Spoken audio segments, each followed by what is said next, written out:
Alam nyo nga na pag Sabado, hapon talaga kami gumagala para makabawi muna ng tulog. Eto na nga, on the way na kami sa SM. Na Wednesday Santo kasi ako dahil yung kuko kong masakit. Naisipa ko sa upuan namin na kahoy sa bahay. Dahil medyo namagana, pinaayos ko at sinabay ko na din magpa-pedicure.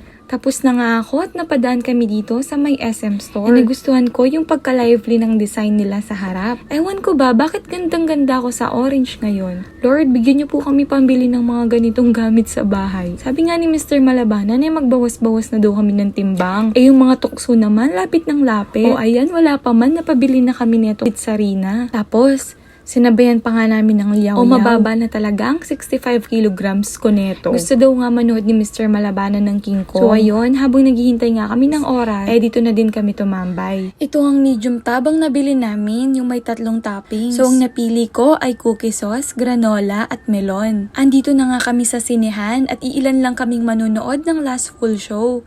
Kaya medyo naka-video tayo mga B. Tapos na nga kami manood at eto, kami nang magsasara ng SM. Anyways, ayun lang. Bye!